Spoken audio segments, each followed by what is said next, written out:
Deep in the untamed wilderness, where towering pines guard ancient secrets, Isabella Blackwood learned to disappear. For 7 years, she crafted a silent existence far from her father's madness and cruelty, surviving on wild berries, stream water, and the occasional trapped rabbit. Her hands, once soft and pampered, now bore the calluses of survival. Her eyes, constantly scanning for danger, had forgotten how to trust. This forest had become both her prison and her sanctuary, until the day thundering hoofbeats shattered her careful solitude. Standing before her, tall and imposing against the dappled sunlight, the legendary Apache warrior studied her with eyes that seemed to see everything she'd fought to hide. What could this fierce protector of the mountains possibly want with a woman who had learned to be invisible? Before we jump back in, tell us where you're tuning in from. And if this story touches you, make sure you're subscribed, because tomorrow I've saved something extra special for you. Deep in the untamed wilderness, where towering pines guard ancient secrets, Isabella Blackwood learned to disappear. For 7 years, she crafted a silent existence far from her father's madness and cruelty, surviving on wild berries, stream water, and the occasional trapped rabbit. Her hands, once soft and pampered, now bore the calluses of survival. Her eyes, constantly scanning for danger, had forgotten how to trust. This forest had become both her prison and her sanctuary, until the day thundering hoofbeats shattered her careful solitude. Standing before her, tall and imposing against the dappled sunlight, the legendary Apache warrior studied her with eyes that seemed to see everything she'd fought to hide. What could this fierce protector of the mountains possibly want with a woman who had learned to be invisible? Before we jump back in, tell us where you're tuning in from. And if this story touches you, make sure you're subscribed, because tomorrow I've saved something extra special for you. Dawn broke over the forest in streaks of pale gold. Isabella emerged from her shelter, a hollow beneath an ancient fallen oak, reinforced with branches and moss. Her movements were practiced, silent. 7 years in these woods had taught her to move like a ghost. A small, leather-bound book emerged from beneath her makeshift bed of pine needles and rabbit furs. Not her tattered journal, but a worn copy of her mother's favorite poetry collection. The spine cracked as she opened to a dog-eared page, running her fingers over the faded words that connected her to another life. Isabella tucked the book away and ducked outside. The morning ritual began. Check the snares, gather water, scan for signs of intruders. Her small camp remained invisible to all but the most trained eye, hidden beneath the forest canopy that had become her protector. At the stream, she knelt and splashed icy water on her face. The reflection that stared back was a stranger to the society girl she once was. Dangled chestnut hair fell past her waist, never cut since her escape. Her skin, once porcelain, now weathered to leather by sun and wind. Only her eyes remained unchanged, deep amber. Her mother's eyes, you would hardly recognize me now. Mother, she whispered to the rippling water. The flash of memory came unbidden, crystal glasses shattering against the wall. Her father's voice raised in rage, her mother's broken body at the bottom of the grand staircase. The accident that everyone whispered about but no one questioned. Isabella pushed the memory away and filled her water skin. 6 rabbits had surrendered to her snares this week, enough to smoke and preserve for the coming days. She had become efficient at survival, turning necessity into skill. Back at her camp, Isabella laid out her treasures on a flat stone: wild onions, dandelion greens, a handful of early berries. Spring meant abundance after the lean winter months. Her stomach no longer cramped with hunger as it had during those first terrifying months in the wilderness. As she worked, her fingers found the small scar at her temple. Her father's signet ring had left its mark the night she fled. Jeremiah Blackwood, respected businessman and landowner, pillar of the community. If only they could see the monster behind the charming smile. "You're mine until I say otherwise," he had told her, gripping her arm until bruises bloomed beneath his fingers. "The arrangement with Mr. Holloway is final. You'll be married by month's end. That night she had slipped away, with nothing but the clothes on her back and her mother's book. 17 and terrified, choosing the wilderness over becoming property to be traded for business advantages. The first year had nearly killed her. Trial and error taught harsh lessons, which plants nourished, which poisoned. How to build shelter, how to trap small game, how to become invisible when hunting parties passed nearby. Sometimes in town, they spoke of her in whispers. The forest ghost, Blackwood's mad daughter, the wild woman. Myths and rumors swirled, growing with each retelling. Few believed someone so gently raised could survive the harsh wilderness alone. Yet here she stood, proof against their certainty. Isabella froze suddenly, her hand instinctively reaching for the crude knife at her waist. Something had changed in the forest's rhythm, a presence that didn't belong. Bird calls had silenced to her west. She melted into the shadows beneath a gnarled pine, becoming part of the forest itself. Years of practice had taught her how to still even her breathing, how to disappear in plain sight. There it was again, the slight displacement of air that signaled she was not alone. Not an animal. Someone, moved with purpose through her territory. For the first time in years, Isabella felt the cold prickle of fear crawl up her spine. Someone was watching. Someone had found her. The Apache camp bustled with activity as dusk settled over the valley. Women prepared evening meals while children chased each other between lodges. At the edge of this ordered chaos stood Takakota, rolling a small carved wooden wolf between his fingers, a token from his father, his most treasured possession. Takakota stood apart from the others, his imposing figure silhouetted against the setting sun. At 33, he carried himself with the quiet authority of a man who had earned respect through action rather than words. His black hair hung in a single braid down his back, adorned with a single eagle feather, mark of his status as the tribe's most skilled tracker. "You leave at first light?" Elder Makia approached, her ancient face creased with wisdom earned through 90 summers. "Yes, grandmother. Something disturbs the forest balance." Takakota slipped the wooden wolf into the leather pouch at his waist. "Settlers speak of a spirit woman. I must know if it is threat or myth." Makia nodded slowly. "Your eyes see what others miss, Takakota.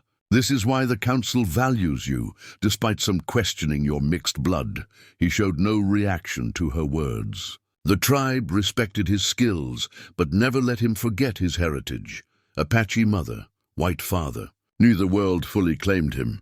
"The hunting parties have returned with troubling news," he said. "White settlers push farther into our territories each season. They establish new boundaries, without regard for those who came before. And what of this forest spirit they whisper about?" Makia's eyes, clouded with age but sharp with intelligence, studied him. 7 summers, the rumors persist.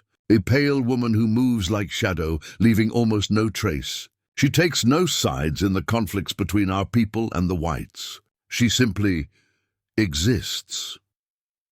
Takota's curiosity had been piqued by these persistent stories. As master tracker for his tribe, he had found signs that confirmed the rumors. Small footprints by the stream, carefully constructed snares that bore the mark of someone who had learned by necessity rather than tradition. A camp so well concealed it had taken even him 3 days to locate its approximate position. "You admire this one you have not met," Makia observed. Reading his expression, Takakota allowed a small smile. "I admire skill in survival. If the stories are true, she has lived alone in these mountains longer than many warriors could." The old woman nodded. "Find her, learn her purpose. The seasonal hunting grounds await us to the north, but I would know what manner of spirit or woman shares our forest before we journey onward." With Makia's blessing, Takakota gathered his tracking supplies. His leather bag contained dried meat, a water skin, flint for fire, and the few tools of his trade. He required little else. Before dawn, he slipped away from camp, moving with the confidence of a man in his element. The forest welcomed him in its morning stillness.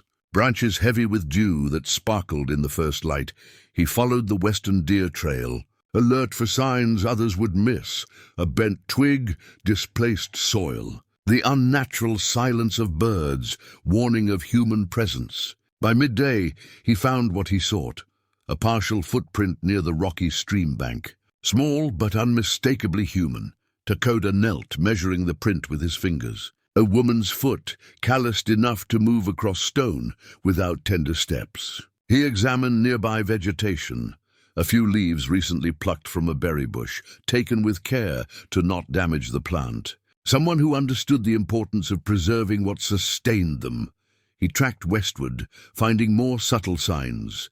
A snare recently emptied, strands of long dark hair caught on low-hanging branches. The trail led deeper into the forest, to areas few settlers dared venture. Here the trees grew ancient and thick, their canopy blocking much of the sunlight. 3 hours passed before Takakota sensed he was close. The forest had gone unnaturally quiet. He became completely still, listening beyond the silence. There, the faint sound of movement, too deliberate to be animal.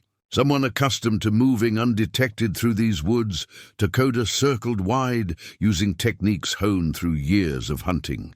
He climbed a ridge overlooking a small clearing and found what few ever had: a glimpse of the forest spirit. She moved like water through the trees, fluid, purposeful, alert. Her dress was crafted from hides and plant fibers, blending with the forest colors. Her hair hung wild down her back, but her movements showed nothing of madness. This was a woman who had mastered survival against all odds. Takakota watched, respect growing with each moment. She checked snares with practiced efficiency, gathered plants with knowledge of what would nourish and heal. When she paused at the stream to drink, he caught sight of her face for the first time, younger than he expected, with eyes that constantly scanned her surroundings. The wariness of prey that had escaped too many hunters. He made his decision then. He would not track her as an enemy or stranger. He would meet this forest woman as an equal. Isabella sensed the shift in the forest's rhythm before she saw him. Birds had gone silent. The usual rustling of small creatures halted. Someone approached. Someone skilled enough to move almost as quietly as she did. She melted into the shadows of a hollow tree, knife drawn. 7 years of solitude had honed her instincts to razor sharpness. Whatever came, she would not be taken easily. The tall figure emerged from the tree line, like a spirit materializing from mist. Isabella's breath caught. An Apache warrior, his dark eyes scanning the clearing with unnerving precision. A quiver of arrows hung across his broad back, a knife sheathed at his waist. In his hand he held something unexpected, a piece of jerked venison offered outward. For long moments, neither moved. The warrior stood perfectly still, hand extended, eyes somehow finding her hiding place despite her practiced concealment. "I mean no harm," he said in careful, accented English. "You need not hide." Isabella remained frozen, calculating escape routes. The Apache made no move toward her, simply waiting with infinite patience. "I am Takakota," he continued, his deep voice carrying just enough to reach her without disturbing the forest's quiet. "You are the one they call Forest Ghost." Slowly, Isabella emerged from her hiding place, knife still gripped tightly. 7 years since she had spoken to another human being. The words felt strange in her throat. "What do you want?" Her voice emerged as little more than a rasp. Takakota remained still, offering the dried meat. "To bring food. To speak with one who has survived alone where others could not." Isabella's eyes narrowed with suspicion. "I need no one's help." Despite her words, hunger gnawed at her. Game had been scarce these past weeks. Not help. Exchange. Takakota placed the meat on a flat stone between them. "You know these forests in ways even I do not." A branch snapped in the distance, too heavy for forest creatures. Isabella tensed, her body coiling like a spring. Takota's expression changed subtly. "Hunters. White men." He moved with surprising speed to the edge of the clearing, listening. 6, perhaps 7. Moving this way, terror gripped Isabella's heart. Hunters regularly passed through these woods, but she had always managed to avoid them. Now, with the Apache drawing attention, discovery seemed inevitable. "Leave," she hissed. They must not find me. Instead of departing, Takakota moved swiftly to her side. "This way," he murmured, guiding her toward a dense thicket. Against her better judgment, Isabella followed. Something in his urgency matched her own fear. They crouched together in the undergrowth as voices grew clearer. Through gaps in the foliage, Isabella saw them, rough-looking men with rifles led by a weathered guide in buckskins. "Blackwood's offering triple now," one man said, lighting a cigarette. $5,000 for information leading to his daughter. 10,000 to bring her back directly. If she's even still alive, another scoffed. 7 years in these mountains. More likely we're tracking a ghost. Blackwood don't think so. Says she was always stubborn, like her mother. The guide spat tobacco juice onto a nearby stone. "Besides, something's leaving those strange traps we keep finding." Isabella trembled, feeling Takota's questioning gaze upon her. Her father still hunted her. The price on her head had only increased with time. The men paused by the stream, refilling canteens. One noticed the stone where Takakota had placed the dried meat. "Someone's been here, recently." He knelt, examining the ground. "2 sets of tracks. One heading north," the guide nodded. "We'll follow after we rest. If it's her, she'll lead us to a camp eventually."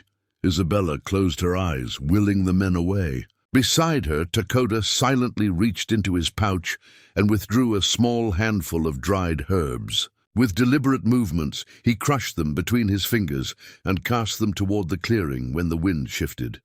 The pungent aroma drifted toward the hunting party. One by one, the men began to cough. "What is that stink?" One covered his nose with a bandana. "Smells like a skunk died," another complained, eyes watering. The guide looked uneasy. "Apache medicine. We're being watched. Let's move on. This area's not safe."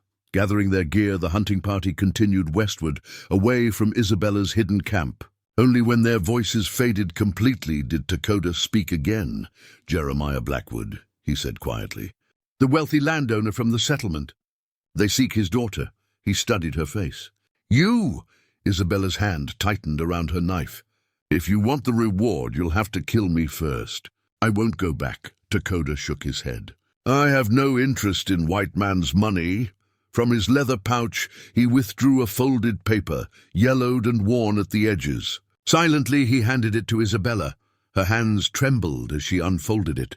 Her own face stared back at her, younger, softer, eyes unmarked by wilderness and solitude. Below the portrait, bold letters proclaimed, "Missing, Isabella Blackwood, daughter of Jeremiah Blackwood. Generous reward offered for information or return." "Why show me this?" she whispered. "Because you must know," Takakota replied simply. "They will not stop searching. And next time, they may find your camp."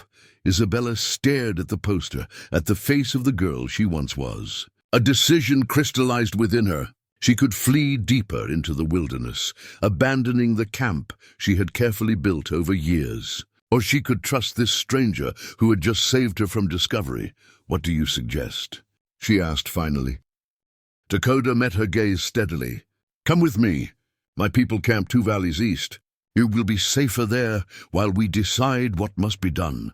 Isabella looked back toward her hidden shelter, the only home she had known for 7 years. Everything in her screamed to retreat to its safety. Yet her father's hunters drew closer each season. Perhaps survival now meant taking the greatest risk of all, trusting another human being. "Until the hunters leave," she agreed cautiously. "No longer," Takakota nodded once.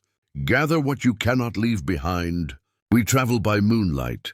Moonlight filtered through branches as Isabella followed Takakota through the forest. She carried little: her knife, a water skin, a small bundle of herbs, and her mother's book wrapped in oilskin. 7 years of survival had taught her that possessions were burdens. Her real wealth lay in knowledge.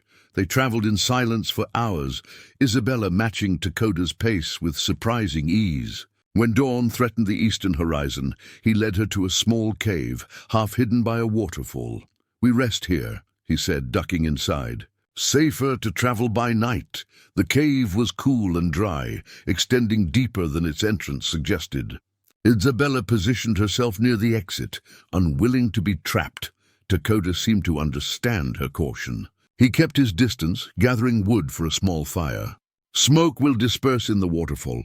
We will not be discovered. Isabella watched him work, studying his movements, efficient, purposeful, like hers had become. Why help me? What do you gain?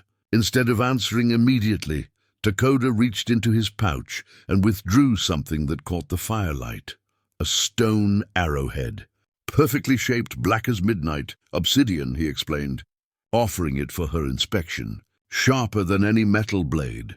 Takes great skill to shape without breaking.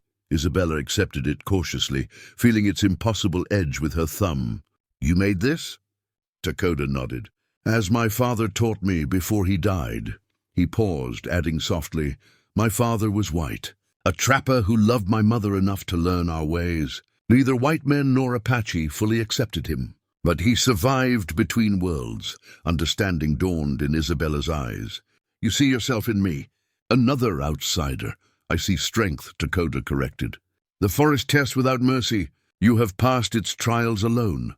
For the first time in years, Isabella felt the strange warmth of pride. Not merely survival, but accomplishment.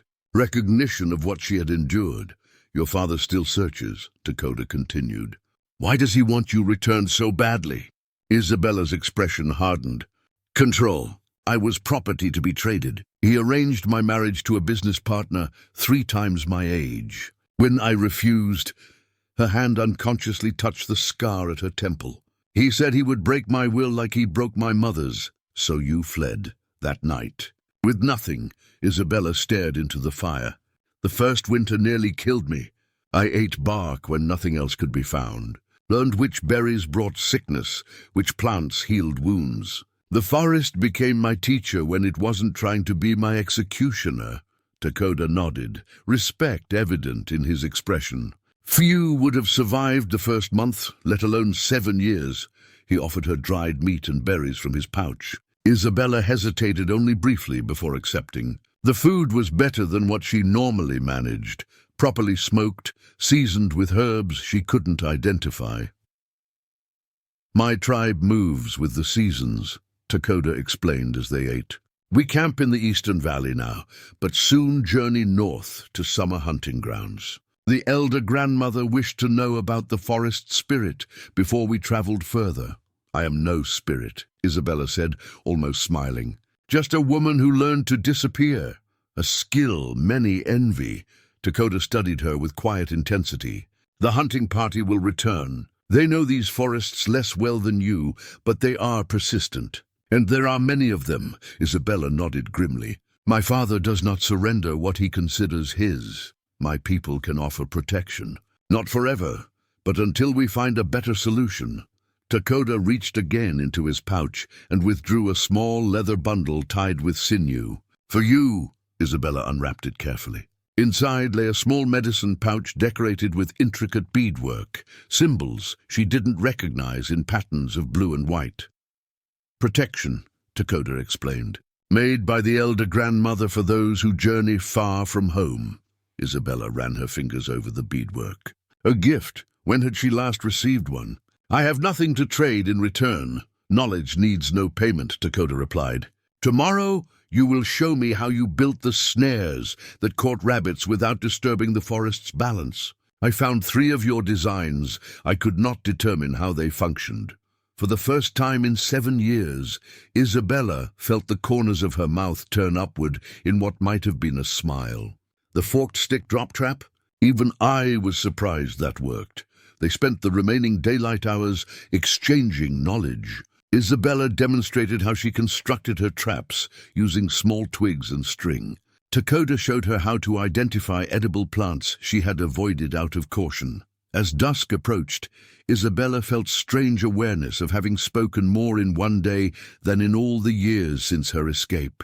Her voice, initially rough from disuse, had gradually remembered its purpose. We will reach my people tomorrow night, Takakota said, as they prepared to continue their journey. Some may be wary at first, but the elder grandmother will welcome you. Isabella secured the medicine pouch around her neck, its unfamiliar weight both comforting and strange. I don't remember how to be around people, she admitted. You remember how to survive, Takakota replied simply. That is enough. As they slipped back into the nighttime forest, Isabella realized something had changed. For the first time in 7 years, she was not entirely alone. The knowledge was as terrifying as it was strangely comforting. "My name," she said suddenly, the words surprising even her. "It's Isabella." Their second night of travel brought them to higher ground, overlooking valleys shrouded in mist. Isabella moved with increasing confidence beside Takakota, their footsteps falling into natural rhythm. When they paused to rest beneath a granite outcropping, the questions she had suppressed for years began to surface. "The settlement near my father's land," she began hesitantly.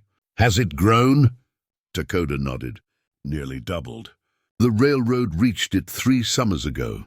And my father's business? Blackwood Timber and Rail, the largest in the territory. Your father supplies wood for railroad ties across 3 states. Isabella absorbed this silently. Her father's empire had only expanded in her absence. His power and influence would make any escape temporary unless she fled far beyond this territory. "We will reach my people's camp by nightfall," Takakota said, studying the sky. "There is time to rest longer if needed." Isabella shook her head. Rest meant stillness, and stillness invited memories she preferred to keep at bay. Instead, she reached into her small bundle of possessions and withdrew something she had not shown to Takakota, a silver hair comb inlaid with small pearls. "My mother's," she explained, seeing his curious gaze. "The only thing of value I took when I fled." Takakota observed the delicate craftsmanship without touching it. "You risk discovery to keep this.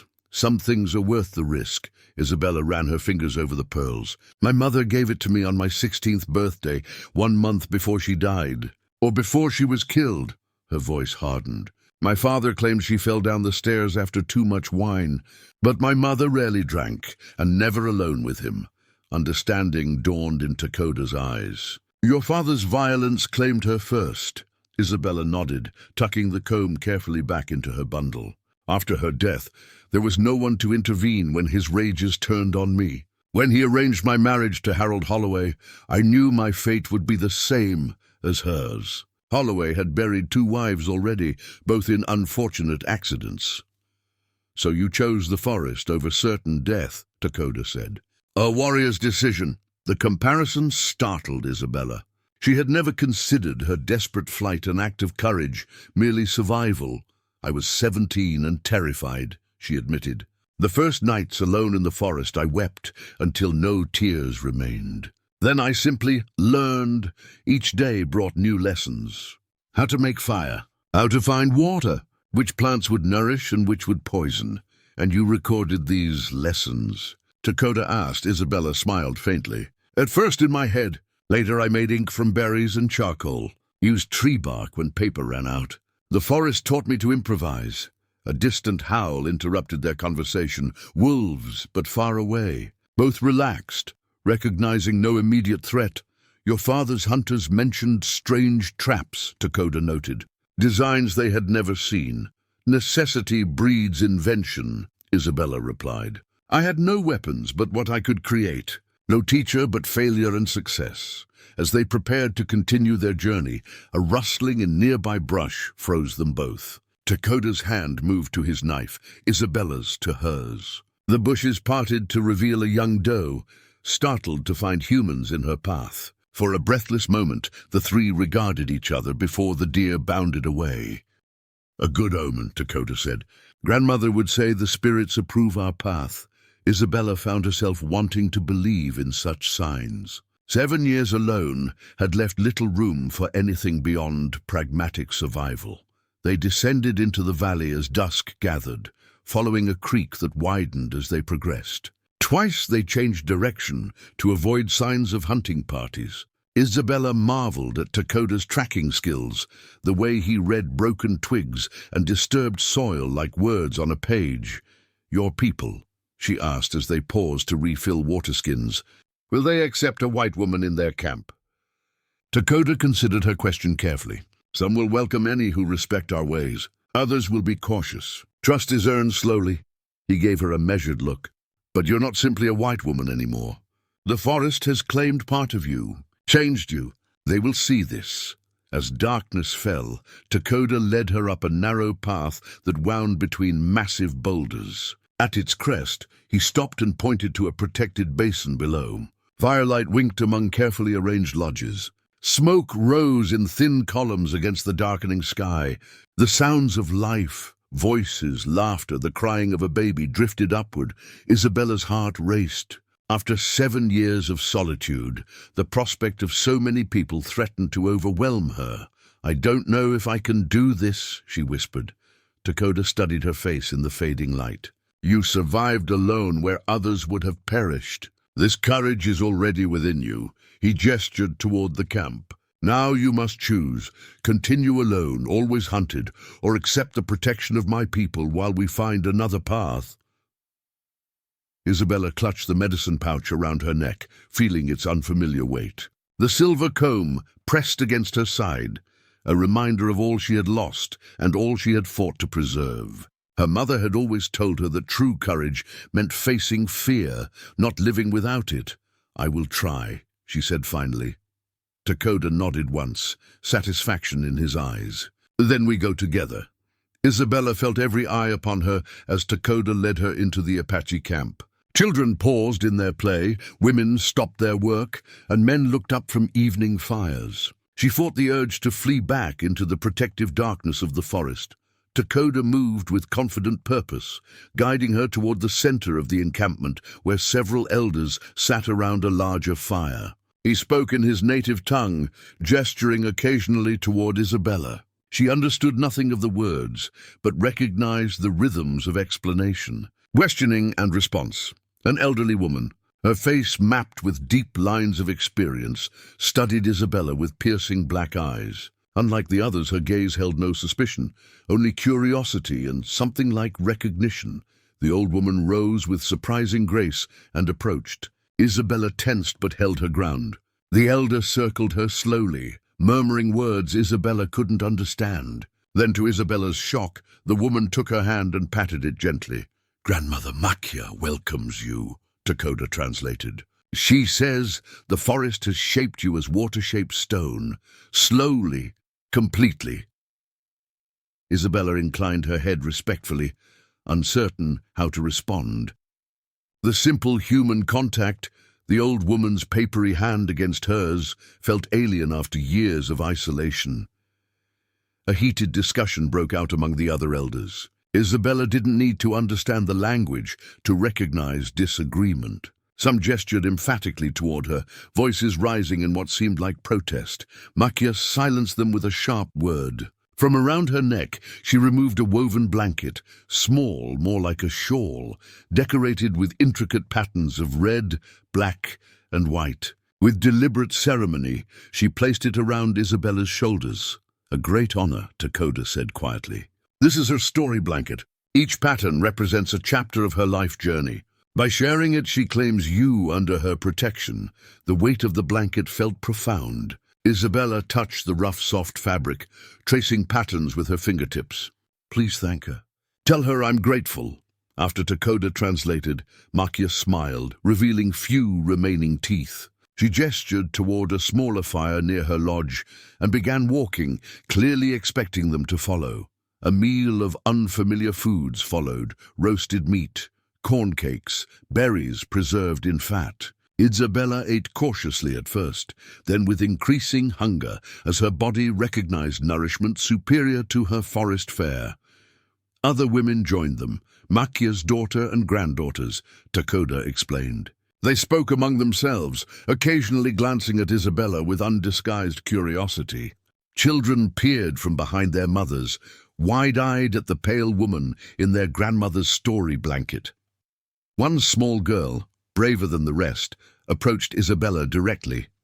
Without a word, she reached out to touch Isabella's hair, marveling at its different texture. Isabella remained still, allowing the contact though every instinct screamed to pull away.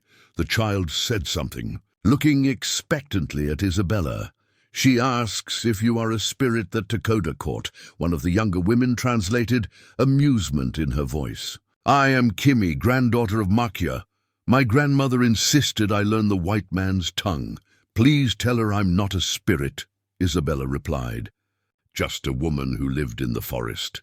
After Kimi translated, the little girl nodded seriously, then asked another question.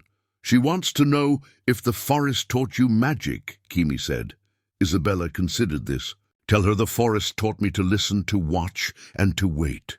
Perhaps that is its own kind of magic. This answer seemed to satisfy the child, who smiled before returning to her mother. As night deepened, most of the tribe retired to their lodges.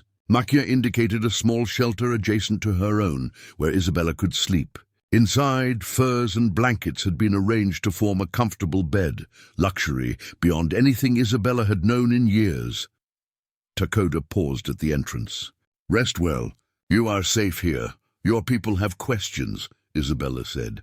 As would I about a stranger in my home. Grandmother Makia has vouched for you. That carries great weight. Takakota seemed about to say more, then simply nodded. Morning comes early. The women will expect you to join their work. Left alone, Isabella sat on the edge of the fur bed, running her fingers across Makia's story blanket, still draped around her shoulders. The patterns seemed to shift in the dim light, telling tales she couldn't yet read. For the first time since fleeing her father's house, she would sleep surrounded by other humans. The thought brought both comfort and unease. In her forest sanctuary, danger announced itself with snapping twigs and rustling leaves. Here peril might wear a friendly face, yet something about Grandmother Makia's recognition eased her fears. The old woman had seen something in her, something beyond the dirt and wildness, beyond her pale skin and strange ways. Isabella lay down, pulling the story blanket close. The sounds of the camp settled into night rhythms, soft conversations. A baby's cry quickly soothed the crack and hiss of dying fires. Different from her forest, yet following its own natural patterns, sleep came more easily than she expected. For the first time in 7 years, others kept watch while she rested. The constant vigilance that had been her companion could be briefly set aside. Her last thought before drifting off was a realization both wonderful and terrifying. She was no longer completely alone. Dawn arrived with unfamiliar sounds. Voices calling, children laughing, the domestic rhythm of a community awakening. Isabella rose quickly, folding Makia's story blanket with careful reverence. Outside, women already worked at morning tasks. Several nodded acknowledgement as she emerged, their initial wariness tempered by Makia's obvious acceptance. Kimi approached with a wooden bowl of something steaming. "Grandmother says you should eat," she said, offering the food. Then joined the women gathering herbs. Isabella accepted the bowl, finding a porridge sweetened with berries. "Thank you," she said, the words still feeling strange on her tongue after years of silence. As she ate, Takakota appeared, carrying something that made her pause mid-bite, a large piece of stretched animal hide with markings she recognized immediately as a crude map of the surrounding territories. He spread it on the ground before her, weighing the corners with stones. "Trouble comes," he said without preamble, pointing to the eastern edge where squares indicated white settlements. 3 hunting parties search the forests now. One follows the river south. Another moves through the high passes. The third searches near your former camp. Isabella set her bowl aside, appetite forgotten. "They're coordinating. My father must have increased the reward again." Takakota nodded grimly. "The council met at first light. Your presence brings risk to the tribe. Some believe you should leave." "I understand," Isabella said, rising. "I'll gather my things." Takakota placed a hand on her arm, the first time he had initiated such contact. Grandmother Makia disagreed. "She believes the spirits guided you to us for purpose." He traced a path on the map. "Our tribe journeys north in 3 days to summer hunting grounds. Makia insists you travel with us." Isabella studied the map, noting the careful rendering of mountains, rivers, and forests. A dot marked with red ochre showed the current camp. Another, farther north, indicated their destination. Between lay terrain more rugged than any she had traversed alone. "Your people move because of me," she said. "Because I bring danger." "We follow seasonal patterns older than any living memory," Takakota corrected. But yes, we may leave sooner than planned. His finger traced the map's western edge. Your father's influence grows. His timber operations expand into ancestral lands the government promised would remain ours, understanding dawned. So I am not the only one he hunts. Different methods, same purpose, to take what he wants without regard for others. Takota's expression hardened. The tribe's scouts report increased activity at all settlements. More armed men. Questions about both you and our hunting parties? Isabella examined the map more carefully, noting symbols she didn't recognize. Circles, triangles, small pictographs. What do these mean? Safe places? Water sources. Terrain dangerous to horses. Takakota pointed to a series of small crosses. And here, where hunting parties were spotted yesterday. The crosses formed a loose semicircle around the tribal camp. Isabella felt cold realization. They're not just looking for me randomly. They're searching systematically, Takakota nodded. They have good trackers. Not as skilled as Apache, but persistent. They found signs near the cave where we rested. Then I should go, Isabella said firmly. Lead them away from your people. Alone, they will catch you within days, Takakota replied. The council has decided. You travel with us north, where Blackwood's men do not often venture. After the summer hunt, we will find a permanent solution. His tone brooked no argument, yet Isabella had survived by making her own decisions. I won't bring harm to those who helped me. You will bring more harm by leaving, came a weathered voice behind her. Grandmother Makia approached, Kimi at her side to translate. The old woman spoke at length, gesturing toward Isabella, and then the distant mountains. Grandmother says you belong neither to the white world nor fully to the forest now, Kimi translated. You walk between worlds, as does Takakota. This is rare medicine. The tribe needs such bridge walkers in these changing times. Isabella looked from the old woman to Takakota, seeing the truth in their assessment. 7 years in the wilderness had transformed her. She could never return to society as the person she had been. Makia spoke again, pointing at the map, and then at Isabella's chest where the medicine pouch hung. She says to tell you that running alone is brave but foolish.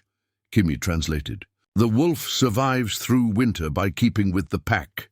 Isabella met the old woman's penetrating gaze and slowly nodded. Please tell her I am grateful for the tribe's protection. I will try to be worthy of it. After Kimi translated, Makia smiled and patted Isabella's hand before turning to speak with Takakota. Their conversation seemed intense, with Takakota nodding several times. What did she say? Isabella asked when they finished. That I am responsible for teaching you our ways before we reach the summer grounds, Takakota replied, and that you will teach me forest skills in return. A rare hint of amusement touched his eyes. Apparently my snares need improvement. For the first time in years, Isabella felt something like laughter rise within her. Not quite breaking the surface, but stirring nonetheless. As Makia departed, Takakota carefully folded the map. 3 days to prepare. You will help the women today. Tonight, the council wishes to hear your story, how you survived alone. Some still doubt. Isabella touched the medicine pouch at her neck. And what if they decide I should leave after hearing it? They won't, Takakota said with unexpected certainty. Because I will speak for you. Among our people, my word carries weight. Something unspoken passed between them, trust still fragile but growing stronger with each exchange. Isabella realized with sudden clarity that Takakota had placed himself between her and potential rejection, risking his own standing. Why? She asked simply. Takota's answer came after a thoughtful pause. Because the forest chose to preserve you when it could have claimed your life 100 times. I do not question what the spirits have protected. The tribe moved like water over stone, fluid, purposeful, leaving minimal trace. 3 days after the council meeting, they had packed their camp and begun the journey northward towards summer hunting grounds. Isabella traveled with the women and children, helping where she could, learning their ways through observation and Kimi's patient translation. Takakota ranged ahead with other warriors, scouting the path and watching for signs of hunting parties. Each evening he would return with reports, tracks found and avoided, safe routes identified, water sources secured. On their fourth night of travel, they made camp in a protected valley beside a swift-running stream. Isabella sat with Makia sorting medicinal plants they had gathered along the way. The old woman had begun teaching her their healing properties, building upon Isabella's forest knowledge. Sudden commotion at the camp's edge drew their attention. A hunting party returned early, supporting a young warrior with a bloodied leg. Isabella recognized him as Neshoba, barely 20 summers old, eager to prove himself. Takakota appeared from the gathering crowd, his expression grim. After speaking with the injured man, he sought out Isabella where she sat with Makia. Neshoba encountered white men, he explained tersely. 3 hunters from the settlement. They shot at him when he tried to lead them away from our trail. Isabella's chest tightened. Was he followed back to camp? No, he is skilled despite his youth. But the encounter troubles me. Takakota knelt beside them, lowering his voice. The white men carried this. From his leather pouch, he withdrew a folded paper. Unlike the weathered wanted poster he had shown her previously, this document appeared fresh, the ink barely dry. Isabella unfolded it with trembling fingers. It was a letter, written in a refined hand she didn't recognize. To whom it may concern, the bearer of this message acts under authority of Jeremiah Blackwood. Information regarding the whereabouts of his daughter. Isabella has been received from a source within the Apache tribe currently traveling north from Whispering Pine Valley. Mr. Blackwood offers 50 gold pieces for confirmation of this. Intelligence and successful coordination with his retrieval. Party, the Apache informant will identify himself with the phrase, "The hawk flies at midnight," and should be granted safe passage to the Blackwood estate to claim additional compensation for services rendered. Signed, Howard Prescott, Esquire, legal representative to Mr. Jeremiah Blackwood. Isabella felt the blood drain from her face. Someone in the tribe betrayed me to my father, Takakota nodded grimly. Someone who knows our route, our numbers, and our defenses. Grandmother Makia spoke sharply after Kimi translated the letter for her. The old woman's eyes blazed with anger. Grandmother wishes to know who would break tribal trust this way, Kimi said. She demands a council meeting immediately. Within the hour, the tribe's elders gathered in a tight circle, their expressions solemn. Warriors formed a protective perimeter around the camp. Children were hushed, fires banked low. The mood had shifted from purposeful migration to wary vigilance. The council's discussion grew heated. Isabella, seated beside Takakota, understood nothing of the words, but recognized accusations, denials, and growing discord.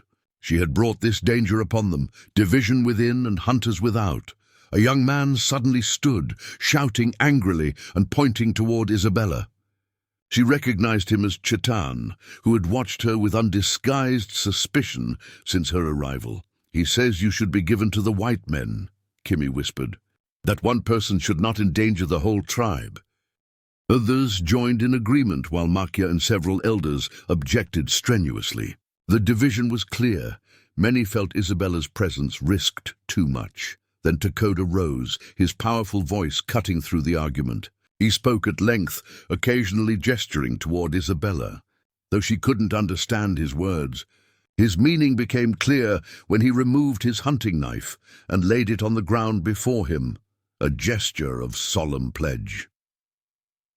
When he finished speaking, silence fell over the gathering. Then, to Isabella's surprise, Chetan stepped forward again, this time without anger. He spoke briefly, head bowed, then knelt before the elders. What's happening? Isabella whispered to Kimi.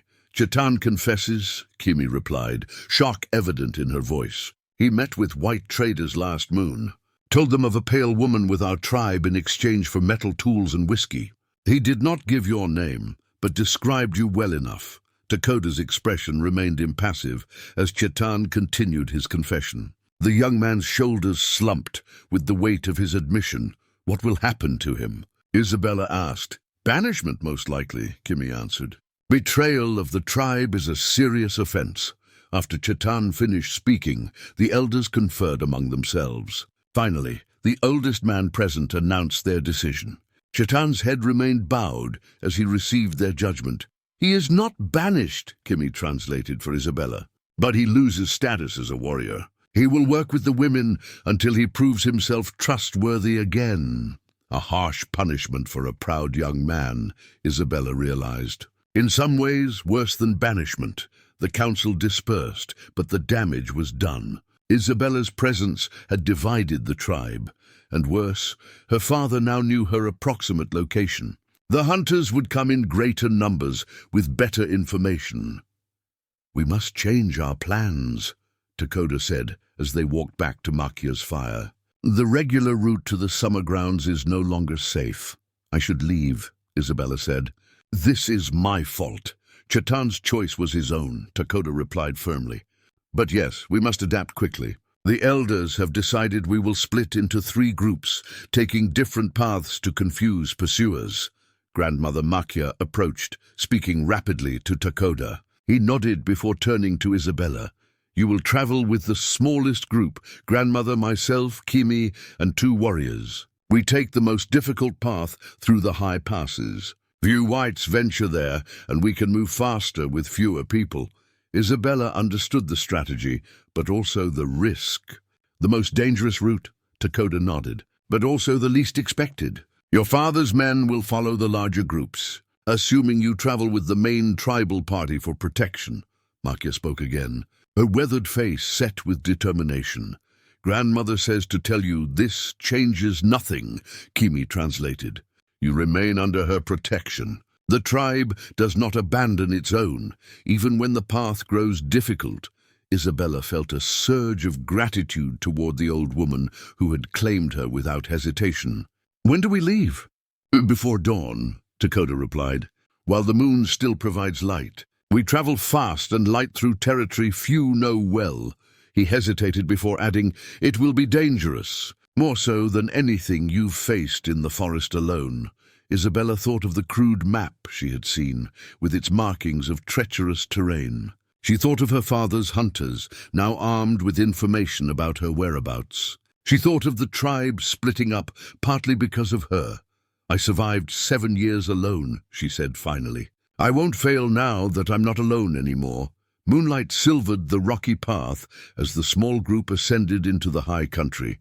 Isabella moved with sure footing, her years in the forest serving her well on the treacherous terrain.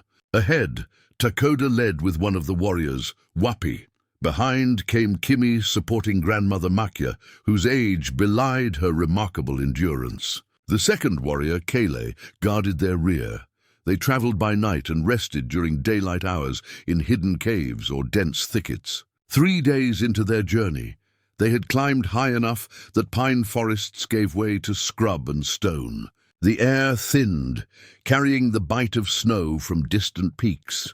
During a brief rest, Takakota joined Isabella at the edge of a precipice overlooking the valleys below. In the pre-dawn light, they could make out the faint trails their tribe's other groups had taken, one following the river northward, the other cutting through the eastern woodlands.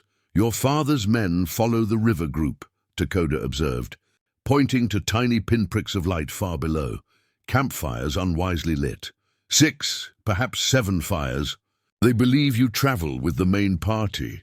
Isabella studied the distant lights, wondering if her father himself was among the hunters. "How long until we reach the summer grounds?" 5 more days if we maintain this pace. "The path grows more difficult before it improves." Takakota glanced at Grandmother Makia, who rested against a boulder, her breathing labored, but her eyes alert as ever. "We must balance speed with caution." As they prepared to continue, Wapi returned from scouting ahead. He spoke urgently to Takakota, gesturing toward the northern ridge. "What's wrong?" Isabella asked when they finished. "Wapi found footprints," Takakota replied grimly. "Not Apache. White men's boots following a game trail that intersects our path 3 miles ahead. Hunters? This high up? Not hunters. These men wore military boots. Soldiers, perhaps, or mercenaries your father hired." Takota's expression darkened. "They know these mountains better than expected." Isabella felt cold fear settle in her stomach. "They're cutting us off from the summer grounds," Takakota nodded. We must change course again. There is another path, steeper, more exposed, but less likely to be watched. As they altered their route, the terrain became increasingly treacherous. Narrow ledges forced them to proceed in single file, pressing against sheer rock faces as they inched forward. Isabella helped Kimmy support Makia over the most difficult sections, marveling at the old woman's determination. By midday, they reached a protected hollow beneath an overhanging cliff, a natural shelter invisible from below.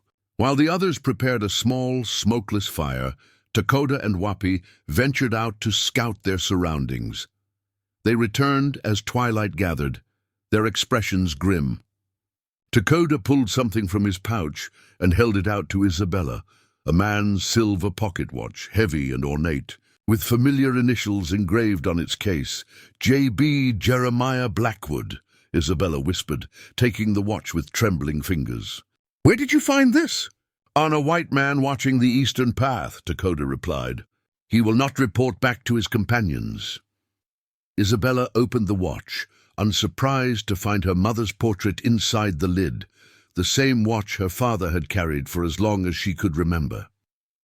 "He's here, not just his men. My father is leading the hunt himself," Kimmy translated for Grandmother Makia, whose weathered face grew solemn. The old woman spoke at length, her voice low but intense. "Grandmother says a man who hunts his own daughter has lost his soul to darkness," Kimmy translated. "She says such a man will not stop until he possesses or destroys what he seeks." Isabella closed the watch with a decisive snap. "He never forgives what he considers betrayal. My leaving was the ultimate defiance. Why does he persist after 7 years?" Kaylee asked, speaking English for the first time since their journey began. Isabella's fingers traced the engraved initials on the watch. "Control, pride. In his mind, I am still his property, to be recovered like stolen cattle." She looked up at the concerned faces surrounding her. "And now I've brought his vengeance upon all of you." "You did not choose this path alone," Takakota said firmly. "We chose to stand with you." Grandmother Makia spoke again, reaching for Isabella's hand. Kimmy's translation came softly. "Grandmother says some fires must burn before new growth can begin. The forest knows this truth. As night fell completely, they extinguished their small fire and prepared to move. The moon had waned since they began their journey, offering less light for travel. They would need to rely more on touch and instinct to navigate the treacherous path ahead. Before departing, Takakota gathered them in a close circle. "We face enemies before and behind," he said quietly. "The white men have divided their forces. Some follow our tribe's main group. Others search these high trails." "How many?" Isabella asked. "Too many," Takakota replied grimly. "At least 15 men in the mountains, all well armed. They have established camps at key junctions, blocking the most obvious routes." "They're herding us," Kale observed. "Like hunters driving deer toward waiting archers," Takakota nodded. "We have one advantage, knowledge of paths they cannot imagine exist." He turned to Grandmother Makia. "The sacred passage through Eagle's Nest Canyon. Is it still accessible?" The old woman's eyes widened slightly before she nodded once, speaking in a whisper that Kimmy hesitated to translate. "What is this path?" Isabella asked. "A dangerous route through the heart of the mountains," Takakota explained. "Used only in times of greatest need.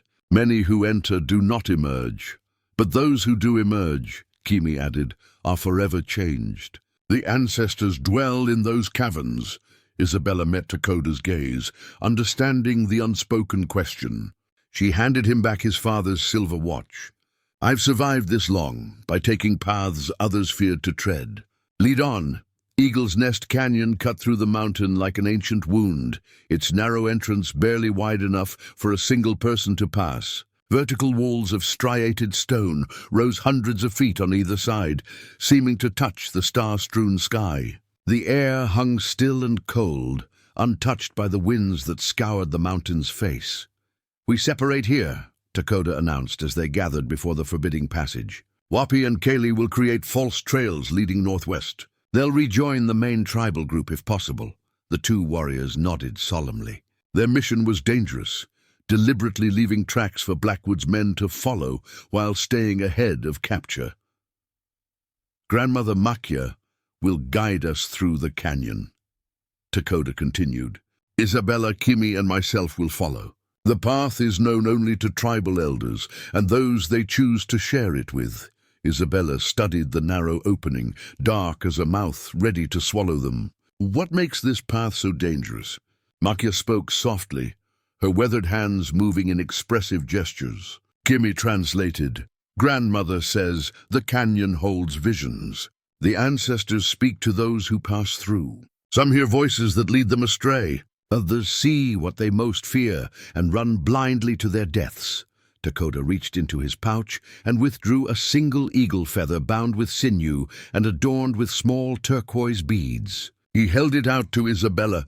A sacred talisman, he explained, given to warriors before battle for protection. It has been in my family for 4 generations. Isabella hesitated before accepting the gift, recognizing its significance. I can't take something so important. You face your greatest battle, Takakota replied. The canyon will challenge your spirit as much as your body. His dark eyes held hers steadily. Remember who you are when the shadows speak to you. After brief farewells, Wapi and Kele departed, disappearing into the darkness to create their diversion. Takakota embraced each briefly, the warriors exchanging words in their native tongue that required no translation, blessings for a dangerous mission. Grandmother Makia led the remaining 4 toward the canyon entrance. At the threshold, she paused to chant softly, her voice carrying surprising strength. When she finished, she turned to Takakota, speaking firmly. Grandmother says once we enter, we must not stop until we reach the sacred pool at the center, Kimi translated. No matter what we see or hear, the journey takes 1 full day and night. Isabella clutched the eagle feather talisman, feeling its soft barbs against her palm. What should I expect? Takota's expression remained grave. The canyon knows what lives in your heart. It will show you what you need to face. With those cryptic words, they entered the narrow passage in single file, Makia first, then Kimi, Isabella, and Takakota, bringing up the rear. The walls pressed close on either side, occasionally forcing them to turn sideways to squeeze through particularly tight sections. The sunlight faded quickly behind them, leaving only a ribbon of sky visible far above. Phosphorescent lichen provided minimal illumination, casting an eerie blue-green glow on the rock walls. The air grew colder, heavy with mineral scents and something older, like time itself had weight and presence. As they ventured deeper, Isabella began to hear whispers, indistinct at first, then coalescing into voices she recognized. Her mother calling her name, her father's angry shouts, her own childish laughter. The canyon speaks, Kimi whispered over her shoulder. Remember grandmother's warning. Do not answer. Do not follow what you hear. The passages twisted and narrowed, occasionally opening into small chambers where ancient pictographs covered the walls. Handprints, animal figures, spirals that seemed to move in the dim light. Isabella kept her eyes fixed on Kimi's back, fighting the urge to study the haunting images. Hours passed in disorienting sameness. The constant whispers grew more insistent. Isabella saw shadows moving at the edge of her vision, figures that vanished when she turned to look. The eagle feather in her hand seemed to pulse with warmth, anchoring her against the canyon's strange pull. They paused briefly in a slightly wider section to drink water and rest their legs. Grandmother Makia's eyes remained alert despite her obvious fatigue. She spoke quietly to Takakota, who nodded before turning to Isabella. We've covered half the distance, he informed her. The most challenging section lies ahead, the Canyon of Echoes, where the voices grow strongest. What voices do you hear? Isabella asked, curious despite herself. A rare vulnerability crossed Takota's face. My father, my mother. Tribal elders who doubted my place among them. His voice lowered. Every fear I've ever known. The intimacy of his admission touched Isabella deeply. This proud warrior, sharing his vulnerability to help her prepare for what was coming. How do you resist? I remember that I choose my own path, he replied. The voices have power only if I surrender to them. As they prepared to continue, a distant sound echoed through the canyon, not spiritual whispers, but the unmistakable report of a rifle. Followed by men's shouts, they found the entrance, Takakota said grimly. Sooner than expected, Grandmother Makia spoke urgently, gesturing them forward. As they resumed their journey, the passage descended more steeply. The whispers intensified, now accompanied by vivid images that flashed across Isabella's mind. Her father's face contorted with rage, her mother's broken body at the foot of the grand staircase, herself as a terrified girl, hiding in closets and under beds. Stay close, Takakota called from behind her. The canyon of echoes tries to separate us. Isabella clutched the eagle feather tighter, its presence a talisman against the canyon's power. The path ahead darkened further as they descended deeper into the mountain's heart. Behind them, the distant sounds of pursuit grew fainter, then eerily louder, as though the canyon itself carried the sounds forward to torment them. My Isabella, her father's voice echoed from everywhere and nowhere. You cannot hide from me forever. Everything you love will be destroyed, Isabella faltered, the voice so real she could almost feel her father's breath on her neck. Takota's hand steadied her elbow. The canyon knows your fears, he reminded her. It gives them voice, nothing more. She nodded, gathering her courage. The eagle feather seemed to burn against her palm now, its warmth spreading up her arm. Ahead, Grandmother Makia continued forward without hesitation, her ancient wisdom a guide through the spiritual labyrinth. Isabella focused on the old woman's unwavering silhouette, drawing strength from her certainty. Whatever lay ahead in the canyon of echoes, she would face it, not alone as she had faced the wilderness, but surrounded by those who had chosen to stand with her. The canyon of echoes opened before them like a cathedral carved by ancient waters. Massive columns of stone rose to a ceiling lost in darkness. The whispers that had followed them intensified into a cacophony of voices, overlapping and intertwining until individual words became indistinguishable. At the center lay a pool of water, so still it reflected the phosphorescent lichen above, like stars in a midnight sky. Grandmother Makia led them to its edge, her weathered face solemn in the ethereal light. The sacred pool, Kimi translated as the old woman spoke. We rest here briefly before the final passage. The water offers clarity to those who seek it. Isabella knelt beside the obsidian surface, her reflection wavering in the dim light. 7 years in the wilderness had transformed the frightened girl who fled her father's house into someone stronger, wilder.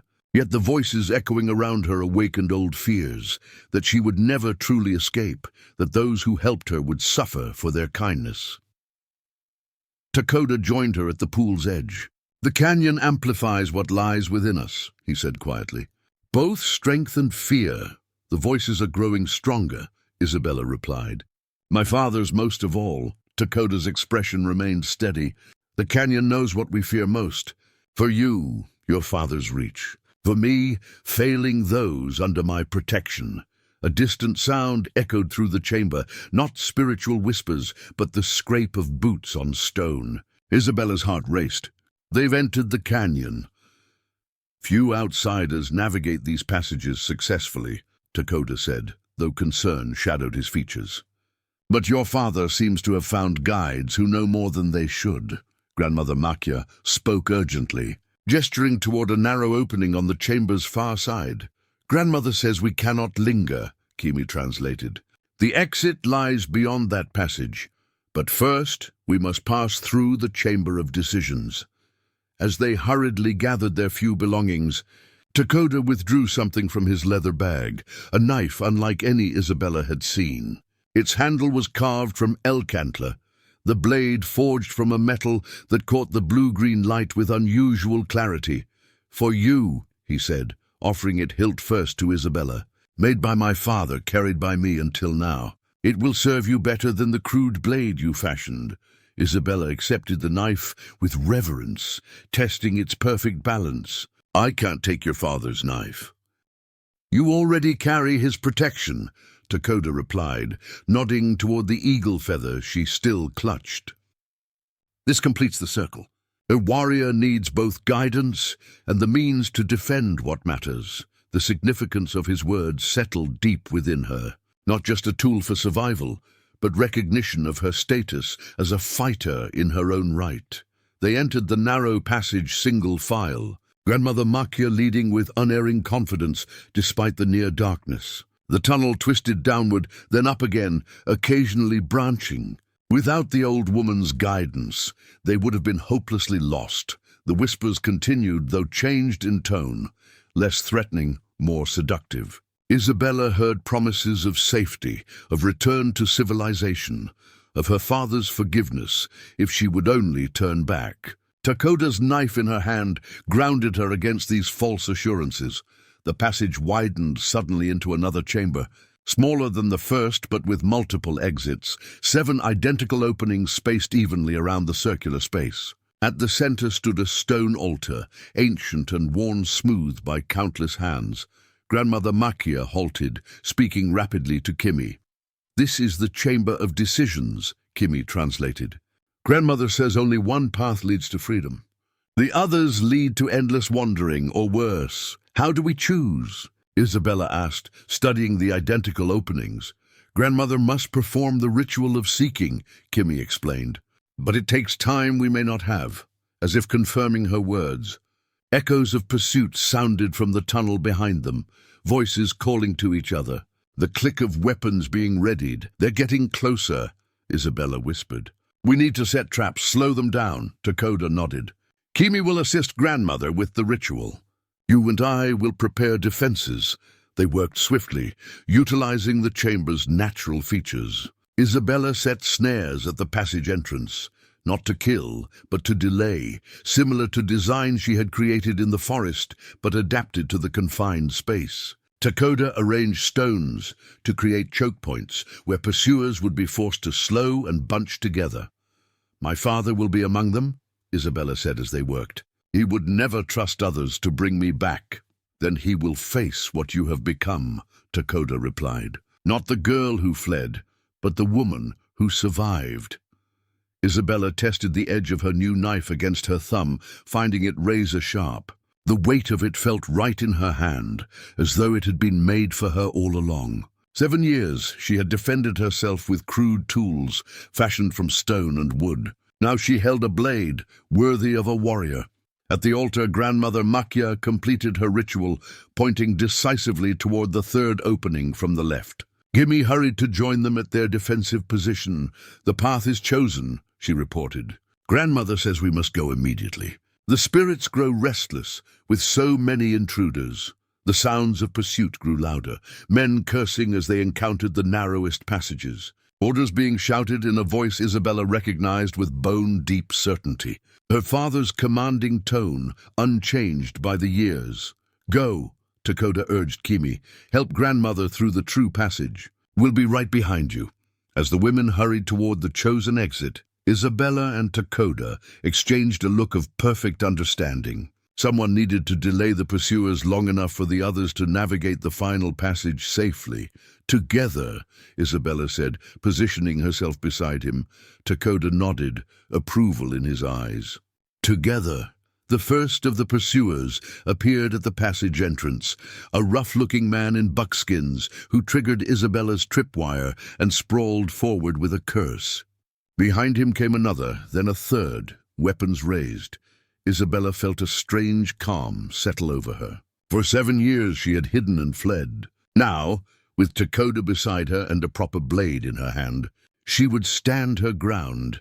The men faltered at the sight of them, a tall Apache warrior and a wild-looking woman with a knife, silhouetted against the chamber's eerie light. Then a figure pushed through from behind, and Isabella's breath caught in her throat.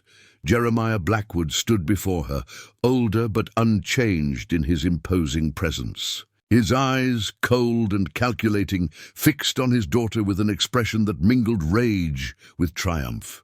"Isabella," he said, her name like a command on his lips. "Your foolish game ends now." Time seemed to stop in the chamber of decisions. Jeremiah Blackwood stood tall despite his years.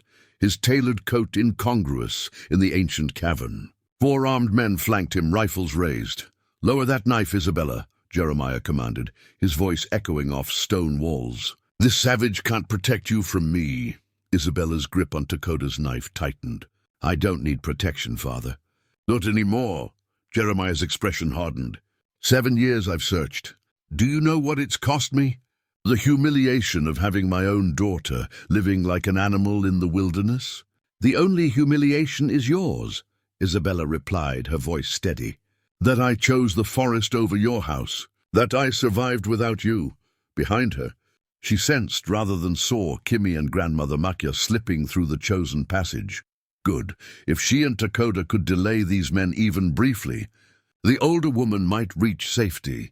"Your Apache friends betrayed you for a handful of silver," Jeremiah said, stepping forward. "Did you really think savages would protect you when there was profit to be made?" "One man's weakness doesn't define a people," Isabella countered. "Unlike your world, where everything has a price." Jeremiah's eyes narrowed. "Enough philosophizing. You're coming home to fulfill your obligations.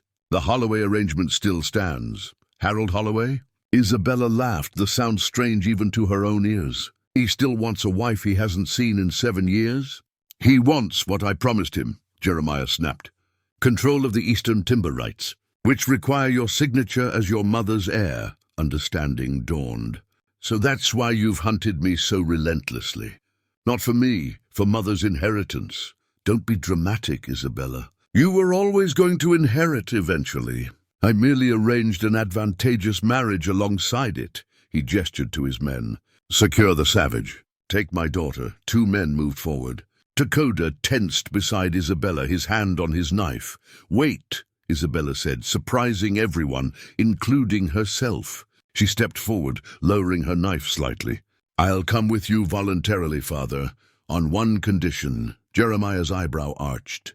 "You're hardly in a position to negotiate. Let Takakota and the others go free. Your quarrel is with me, not them." A calculating look crossed Jeremiah's face. "Always the martyr, like your mother." He considered briefly. "Very well, the savage can go. You have my word." Isabella knew exactly what her father's word was worth. She glanced at Takakota, a silent message passing between them. He gave an imperceptible nod. She took another step toward her father, then suddenly dropped to one knee. In the same motion, Takakota hurled something past her, a small clay pot that shattered against the stone near Jeremiah's feet. A cloud of fine powder exploded upward, filling the chamber with choking dust. The men coughed and cursed, momentarily blinded. Isabella rolled sideways as a rifle discharged, the bullet striking stone where she had stood. Chaos erupted in the confined space. Isabella slashed with her knife, cutting the strap of one man's powder horn. Takakota engaged 2 others, his movements fluid and precise in the swirling dust. Through the confusion, Jeremiah Blackwood's voice rose. "Take her alive! Kill the savage!" Isabella spotted her father reaching inside his coat. The silver gleam of a small pistol caught the cavern's dim light. He was aiming at Takota's back. "No!" she screamed, launching herself forward. Her shoulder struck her father's midsection with all the force of her wild years behind it. They crashed together against the cavern wall, the pistol discharging harmlessly toward the ceiling. Isabella felt her father's hands grabbing at her hair, her clothes, trying to subdue her as he had so many times in her childhood. But she was not a child anymore. She twisted free, bringing Takota's knife up between them, not to strike, but to create distance. Her father's eyes widened at the blade's proximity to his throat. "You wouldn't dare," he hissed. "You don't know what I'm capable of anymore," Isabella replied. 7 years changes a person. A sudden crack split the air, not a gunshot, but something more primal. The cavern itself seemed to shudder. Stones shifted overhead, dust and small rocks raining down. "The spirits are angry," Takakota called, dispatching his final opponent with a blow that left the man unconscious. "The chamber is becoming unstable." Isabella backed away from her father, knife still raised. Jeremiah's remaining man fled toward the entrance passage, abandoning his employer as the trembling increased. "This place will be your tomb if you stay," Isabella warned her father. "Let us leave, and you can follow your man out the way you came." Jeremiah's face contorted with rage. He lunged forward, reaching not for Isabella but for his fallen pistol. His fingers closed around it as another violent tremor shook the chamber. A large crack appeared in the ceiling directly above him. Jeremiah looked up, eyes widening as he realized his danger. He tried to roll aside, but the stone gave way, massive chunks breaking free. Isabella moved without thinking, diving forward to push her father from the path of the largest falling rock. They tumbled together, the pistol spinning from his grip, sliding across the chamber floor until it struck Jeremiah's prized rifle that had fallen during the fight. The impact triggered the rifle. Its discharge echoed deafeningly in the confined space as the bullet struck stone, fragments ricocheting wildly. Isabella felt a searing pain across her arm, but kept moving, pulling her stunned father toward the exit passage where Takakota waited. "Leave him!" Takakota shouted as more of the ceiling began to give way.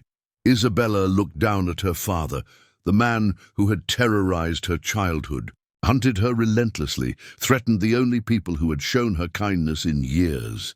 "I'm not like you," she told him, hauling him to his feet. "Go! Follow your man out. Live with your failure." She pushed him toward the entrance passage as a massive section of ceiling collapsed between them, sealing that exit permanently. Jeremiah Blackwood stood on one side, Isabella on the other, a barrier of fallen stone between them.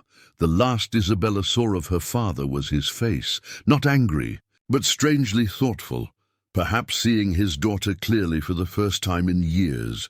Takakota grabbed her hand. "We must go, now!" They ran for the passage Grandmother Makia had indicated, the chamber collapsing behind them.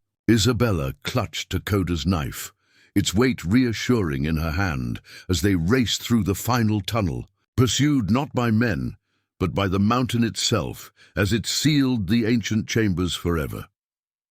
Behind them, buried beneath tons of stone, lay Jeremiah Blackwood's prized rifle, broken and bent from falling rocks, never to threaten Isabella or anyone else again. Sunlight struck Isabella's face like a physical touch after days in the canyon's shadows. She emerged from the narrow exit passage, blinking against the brightness, Takakota close behind her. Before them stretched a hidden valley, vibrant with spring growth and bisected by a clear stream.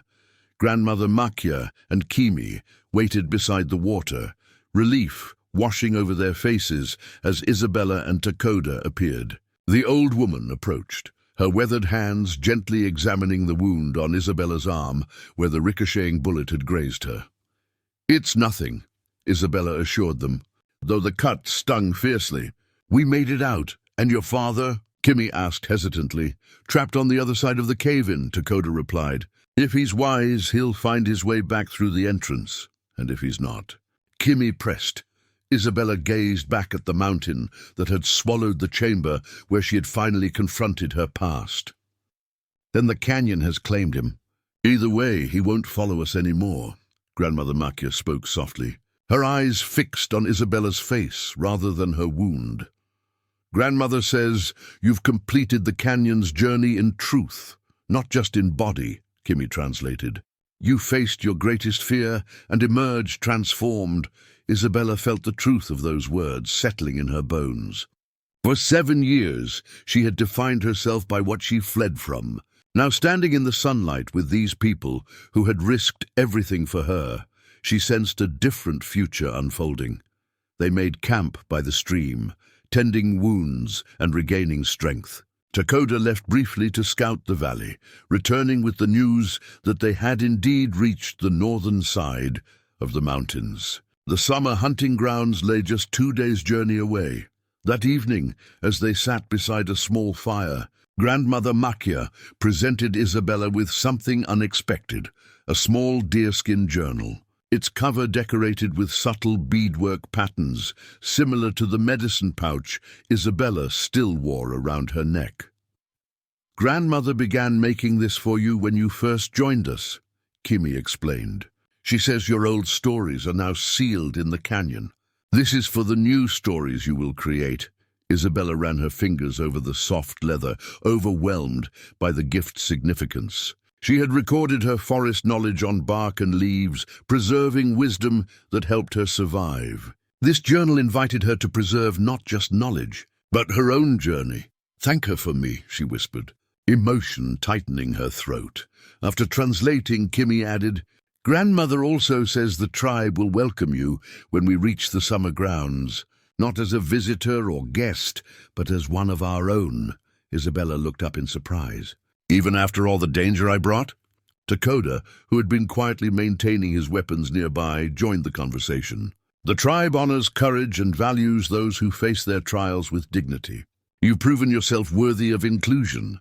I don't know your ways," Isabella admitted. 7 years in the forest taught me solitude, not community. You will learn," Takakota replied simply, "as you learn to survive the wilderness." Later, as grandmother Makia and Kimi slept, Isabella sat by the dying fire, Takota's knife in one hand and her new journal in the other. These objects represented her transformation, from hunted to defender, from isolated survivor to member of a community. Takakota settled beside her, his presence comfortable in a way she would never have imagined possible weeks ago. "What will you write first?" he asked, nodding toward the journal. Isabella considered the blank pages, endless with possibility. Perhaps how a frightened girl fled into the forest and a woman emerged. Or how an Apache warrior found a forest ghost and saw something worth saving. "I saw a survivor," Takakota corrected gently. "Someone who had already saved herself long before I appeared." The truth of his words resonated within her. She had saved herself, recreating her identity through sheer will and adaptability when the world offered no sanctuary. "What happens now?" she asked quietly. "We join the tribe at the summer grounds," Takakota replied. "Beyond that," he paused, choosing his words carefully. "Beyond that is for you to decide. The path is open in all directions."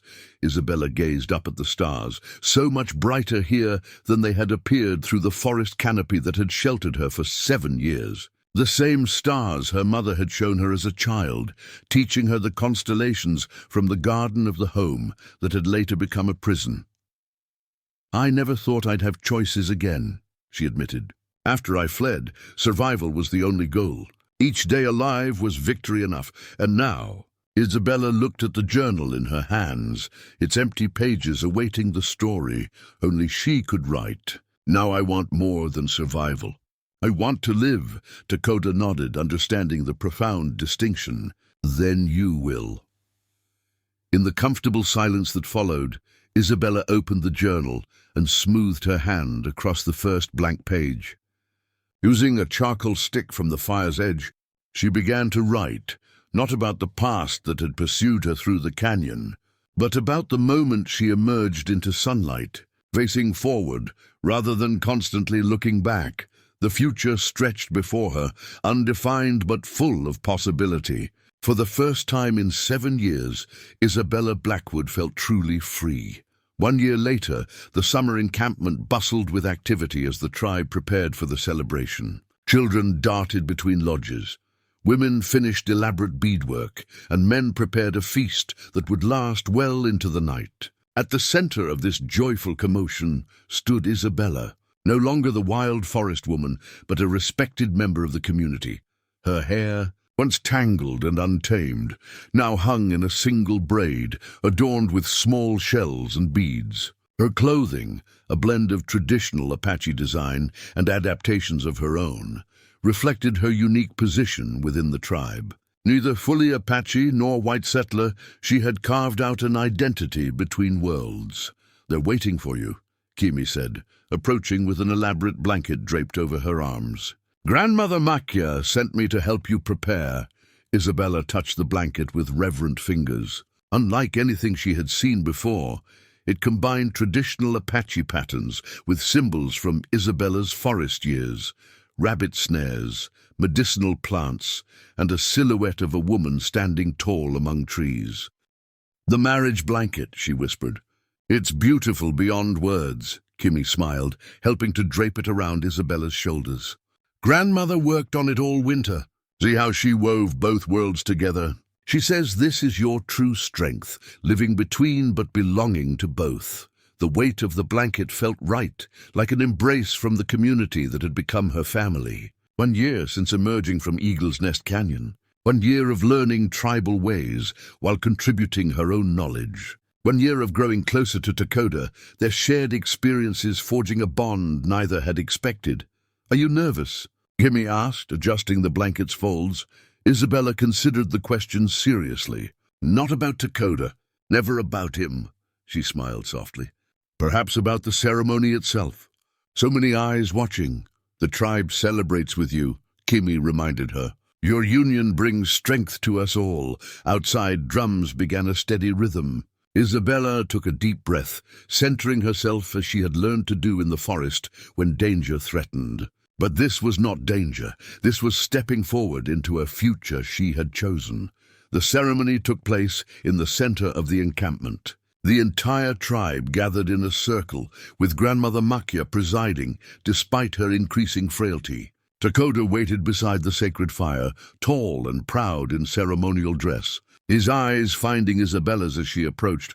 What passed between them in that look needed no translation, a recognition of the unlikely path that had brought them together, and the future they would forge. Side by side, the ritual combined traditional Apache marriage customs with elements Grandmother Makia had incorporated to honor Isabella's journey. They shared water from a single vessel, symbolizing the joining of their lives. They exchanged gifts, Isabella presenting Takakota with a bow she had crafted using techniques from both forest and tribe.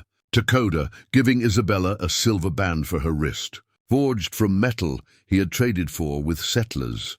When Grandmother Makia wrapped the marriage blanket around both their shoulders, binding them together beneath its protection, Isabella felt the last pieces of her old fear finally release their hold.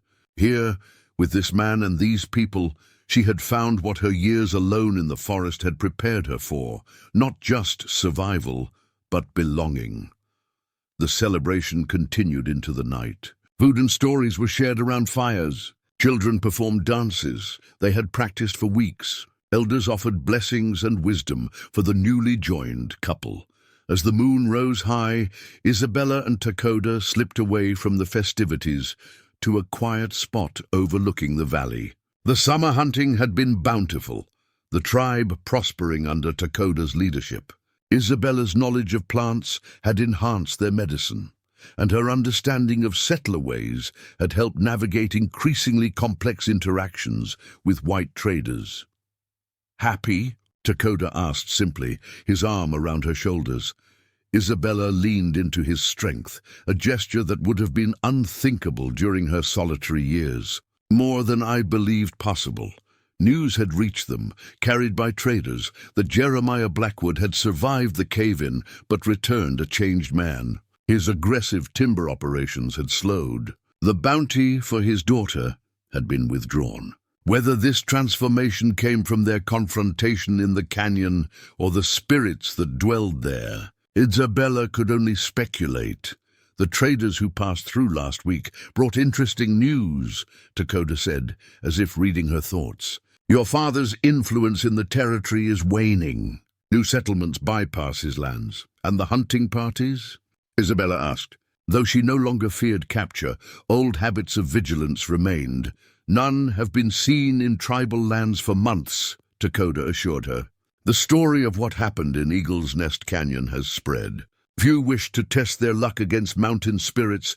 Isabella smiled at this. The canyon's collapse had grown into legend among both settlers and native tribes, a tale of vengeful spirits protecting those under their care. Such stories served them well, creating a buffer of superstition that kept curious outsiders at bay.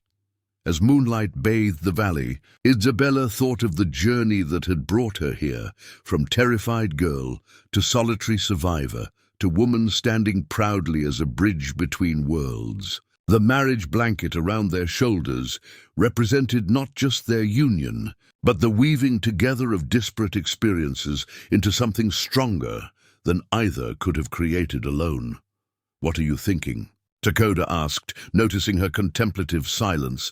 Isabella's hand rested absently on her stomach, where new life had recently begun to grow. News she had shared with only Takakota and grandmother Makia thus far.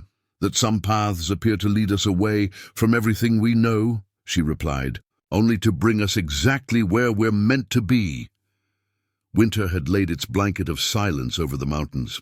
The tribe's permanent winter camp, nestled in a sheltered valley, stood strong against the season's harshest offerings. Smoke rose from lodge openings, carrying the scent of pine and cooking fires into the crystalline air. Inside the lodge she shared with Takakota, Isabella rested on a bed of furs, exhausted but triumphant. 40 hours of labor had culminated in the miracle now cradled against her chest. A daughter with Isabella's amber eyes and Takota's copper skin, a perfect bridge between worlds. Grandmother Makia sat nearby, her ancient hands moving steadily as she completed the final touches on the gift she had been crafting for months. The old woman's eyesight was failing, but her fingers remembered what her eyes could no longer see clearly. "It's ready," Kimmy announced, translating for her grandmother. "The cradle for the child born between seasons." Takakota carefully lifted the sleeping infant from Isabella's arms, allowing her to sit up and properly view Makia's creation. The carved wooden cradle took her breath away, a masterpiece of artistry and meaning, crafted from a single piece of cedar. The cradle's exterior featured intricate carvings of forest scenes, trees, animals, and flowing water. But it was the interior that brought tears to Isabella's eyes. Along the inner walls, protective symbols from both Apache tradition and settler culture intertwined in perfect harmony. Eagles watched over wolves. Stars guided forest paths. Every image told a story of protection, strength, and belonging. She carved this herself. Isabella asked, running her fingers over the polished wood. Kimmy nodded.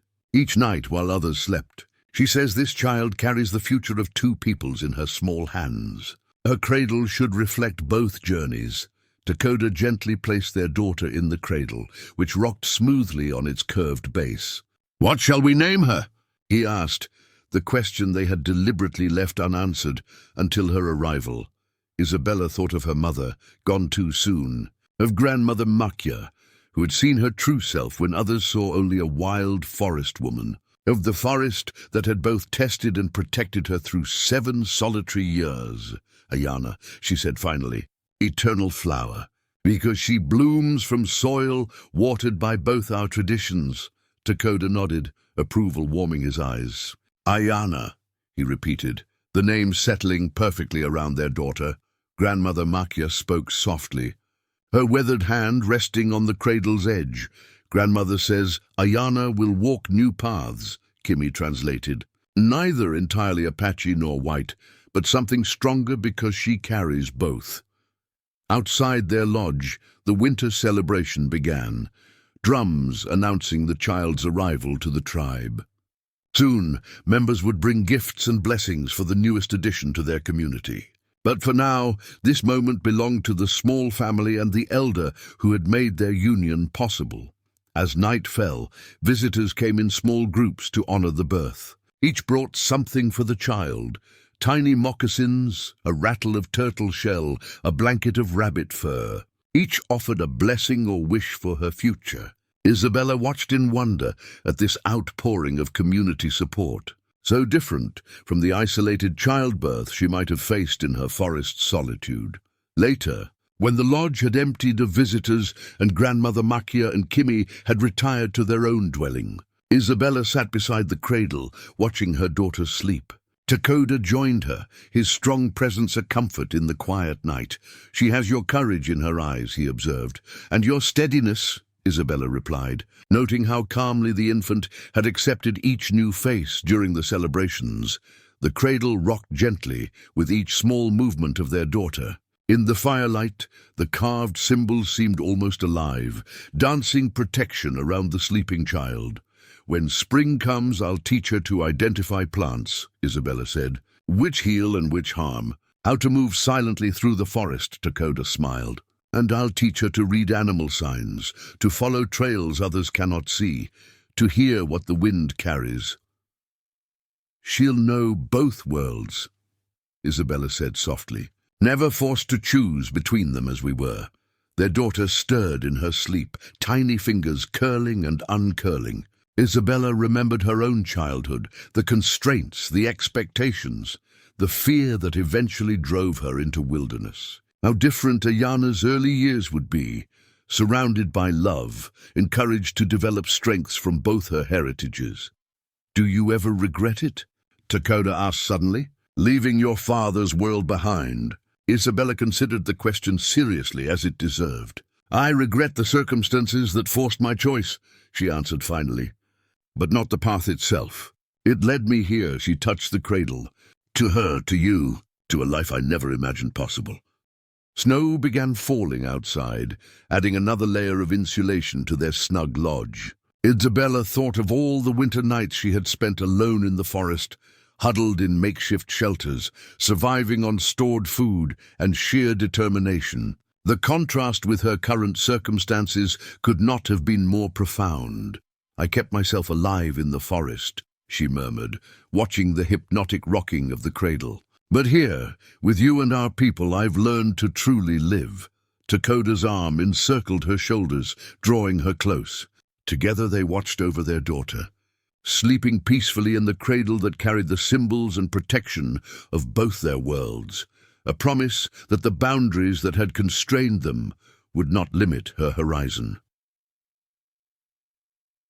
5 years later. Settlement of Pine Creek had grown substantially since Isabella last saw it. New buildings lined the main street, and the railroad station bustled with activity. Riding beside Takakota, their daughter Ayana secured before him on his horse, Isabella felt the stares of townspeople as they passed. Not hostile stares, but curious ones. The Apache warrior, his white wife who had once been the subject of frontier legend, and their mixed blood. Child made an unusual sight in a town increasingly defined by rigid boundaries between settler and native. Communities, though they tied their horses at the hitching post outside the lawyer's office. The brass plaque on the door read, "Edwin Montgomery, Attorney at Law." Isabella smoothed her dress, not her usual tribal clothing, but one she had sewn for occasions requiring interaction with the white world. "Are you certain about this?" Takakota asked quietly, lifting Ayana into his arms. At 5, their daughter observed everything with intelligent eyes that missed nothing. "Yes," Isabella replied simply. "It's time to close this chapter completely." The office interior smelled of leather-bound books and pipe tobacco. Mr. Montgomery, a balding man in his 50s, rose from behind his desk with genuine surprise. "Miss Blackwood," he said, then corrected himself. "Mrs. Takakota, forgive me. When I received your letter, I scarcely believed it was truly you. Thank you for agreeing to meet with us. Mr. Montgomery." Isabella remained standing until he offered chairs for both her and Takakota, noting the lawyer's momentary hesitation before extending the courtesy to her husband. Ayana climbed into her mother's lap, watching the lawyer with solemn eyes. Isabella felt a surge of pride at her daughter's composure in this strange environment. "I understand from your letter that you wish to discuss your father's estate," Montgomery said, shuffling papers on his desk. "Yes, I was informed of his passing 3 months ago," the lawyer nodded. "My condolences. It was quite sudden. A stroke, I believe." Isabella felt nothing at the confirmation of her father's death, not joy, not grief, merely a quiet acknowledgement of an ending. "I understand I am his sole heir." "Indeed." Montgomery extracted a thick document from a drawer. "As per Jeremiah Blackwood's will, executed shortly before his death, all properties, business interests and accounts transfer to you as his only living blood relation." He passed the document across the desk. Isabella unfolded it carefully, her eyes widening slightly at the official deed that lay on top. The Blackwood estate, the timber business, bank accounts in 3 cities, all now legally hers.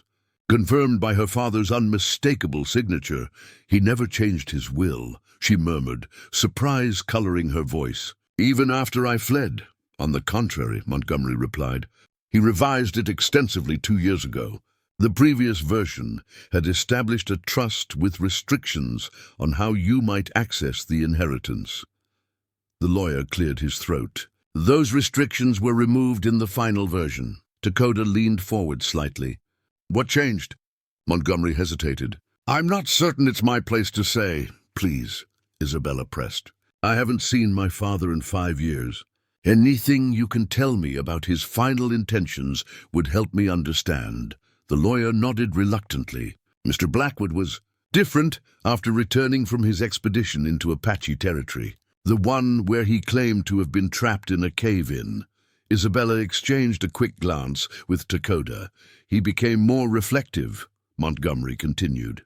Less aggressive in business dealings. He spoke occasionally of regrets, though rarely specified their nature.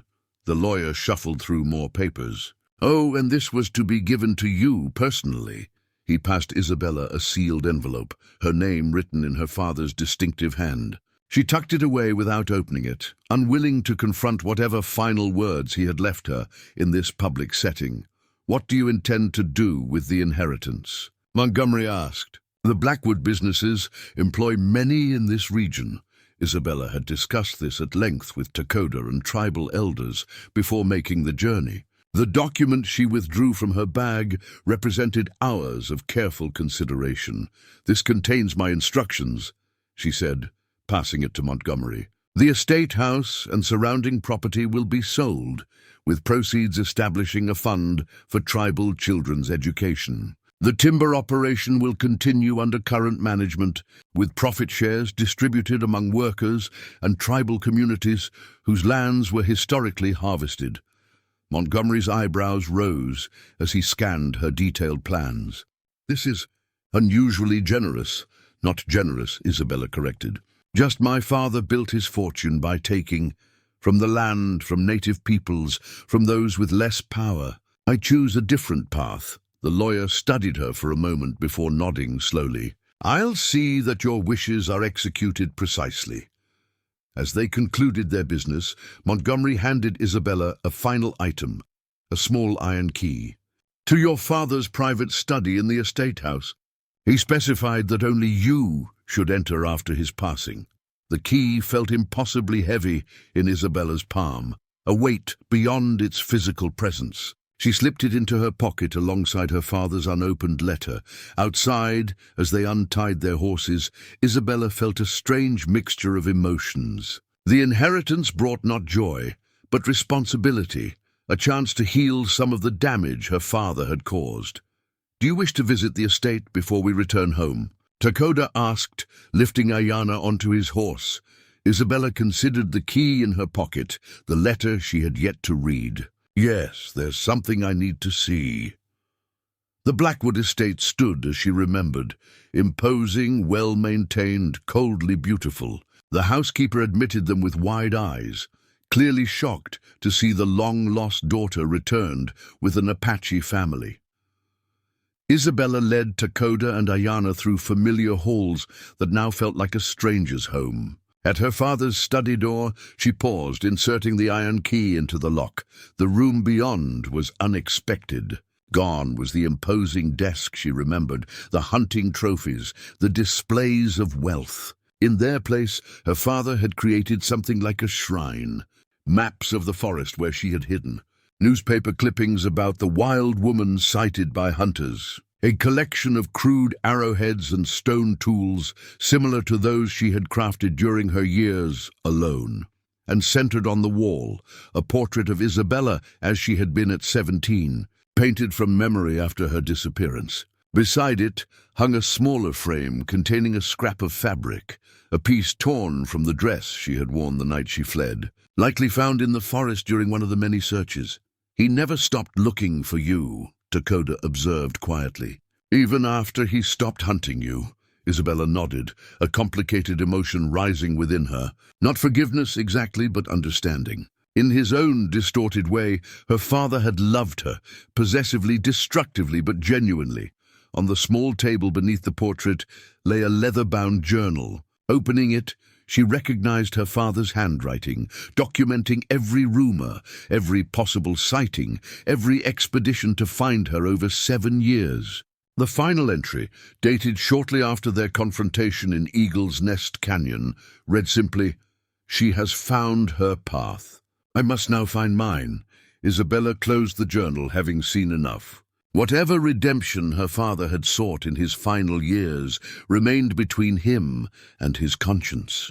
Her path lay elsewhere, with Takakota, with Ayana, with the tribe that had become her true family, as they rode away from the estate for the final time. The land deed securely in her saddlebag, Isabella felt the last shadows of her past finally receding. She had confronted her father, survived the wilderness, found love, created new life, and now held the power to heal some of the wounds her family had inflicted on this land and its people. "Home?" Takakota asked as they reached the crossroads. Isabella smiled, watching their daughter ride proudly before him. Home. 10 years later, the permanent settlement straddled the boundary between forest and meadow, neither fully hidden nor completely exposed, much like the people who called it home. Sturdy lodges, built in traditional Apache style, stood alongside cabins constructed with techniques Isabella had remembered from her early life. Gardens flourished between dwellings, cultivated with knowledge from both worlds. At the entrance to the settlement stood a structure unlike any other, a tall wooden totem combining elements from multiple traditions. Its base depicted forest animals carved with Apache precision. Above them, scenes from Isabella's solitary years were immortalized in wood, a woman setting snares, gathering plants, surviving against all odds. The uppermost section showed 2 figures standing together, a child between them, facing outward toward mountains and sky. Isabella ran her fingers over the totem's weathered surface, marveling at how 10 years of sun and rain had deepened its character rather than diminishing it. Master carvers from the tribe had created it when the settlement was established, using timber from Blackwood land that Isabella had reclaimed and dedicated to their people. "Mother." "Come quickly!" Ayana called, running toward her with the boundless energy of 10-year-old limbs. "Uncle Cale is teaching the younger children to track, and he says I'm better at it than you were." Isabella laughed, taking her daughter's hand. Uncle Cale exaggerates. "Though you do have your father's gift for reading sign." They walked together through the settlement that had grown from dream to reality in the decades since Isabella's inheritance had provided the means to purchase this land. What had begun as a small outpost for her immediate family and grandmother Makia had gradually expanded as more tribal members chose to join them, creating a community that honored tradition while embracing necessary change. Near the central gathering area, a group of children practiced archery under Takota's watchful eye. Among them stood a small boy of 6, his concentration absolute as he nocked an arrow to his bow. "Hakan improves daily," Isabella observed to Ayana as they watched her younger brother. "Father says he has the patience of a hunter twice his age," Ayana replied proudly. Beyond the practice area, older tribal members worked at various crafts, some traditional, others adapted to create goods that traded well with nearby settlements. The community had established a reputation for fairness in trading and exceptional craftsmanship, qualities that earned respect even from those initially suspicious of a mixed settlement. Isabella continued toward the largest structure, a circular meeting house where the community gathered for important discussions and celebrations. Inside, Takakota spoke with several elders, their conversation pausing as she entered. "Perfect timing," he said, extending his hand to welcome her into the circle. "We were discussing the proposal from the new territorial governor." Isabella nodded, taking her place beside her husband. In the decades since establishing their settlement, she had become an unexpected bridge between native communities and territorial authorities. Her unique position, legally the heir to one of the region's most substantial estates, yet firmly committed to tribal welfare, gave her influence in negotiations that protected indigenous interests. The governor's offer of a formal treaty recognizing our boundaries is significant, she acknowledged. But his terms regarding water rights need revision. The discussion continued, respectful and measured, with perspectives from both traditional wisdom and practical experience with white authorities. Isabella's role was not to decide, but to translate, both literally between languages and figuratively between worldviews. When the meeting concluded, she and Takakota walked together to the high point overlooking their settlement. The late afternoon sun bathed everything in golden light, from the smoke rising from cooking fires to children playing near the stream. 10 years, Takakota remarked, his hand finding hers. When I found you in the forest. I could not have imagined this. Isabella smiled, remembering the frightened, defensive woman she had been when a tall Apache warrior first appeared in her carefully hidden camp. Nor I. I thought survival alone was victory enough. They stood in comfortable silence, watching their community below. What had begun as necessity, Isabella's need for protection from her father's hunters, had evolved into something neither could have predicted. A genuine joining of traditions that strengthened both. Grandmother Makia saw it, Isabella said softly, thinking of the old woman who had passed beyond 2 winters ago, leaving a legacy of wisdom that still guided them. She recognized the possibility before either of us. Takakota nodded. She always claimed the spirits showed her your arrival long before I found you, a pale woman who would help our people find a new path between old ways and new realities. From this vantage point, Isabella could see the forest where she had hidden for 7 years, learning survival's harsh lessons. Beyond it lay the mountains containing Eagle's Nest Canyon, now avoided by all who knew its legend. And closer, the settlement they had built together, neither fully Apache nor white, but something new and stronger. A small movement caught her eye, Ayana leading her younger brother up the path toward them, both children moving with the silent grace their father had taught them. Isabella felt a surge of love watching them approach, these children who would never know the rigid boundaries that had defined her own early years. "Do you ever miss it?" Takakota asked unexpectedly. "The solitude of your forest years?" Isabella considered the question thoughtfully. "Sometimes," she admitted. "There was a simplicity to survival alone. Every choice affected only me. And now your choices shape many lives," Takakota observed. "As do yours," she reminded him. "We bear that responsibility together." Their children reached them, breathless with news of their day's adventures. As the family stood together watching the sun begin its descent, Isabella thought about the path that had led her here, from privileged daughter to desperate fugitive, to forest survivor, to tribal bridge builder. The forest that had once hidden her now witnessed her triumph. Not merely survival, but a life rich with purpose, love, and legacy. She had fled into wilderness, expecting to die alone. Instead, she had found her true self, her true family, and her true home, not in escape, but in the courage to build something that had never existed before.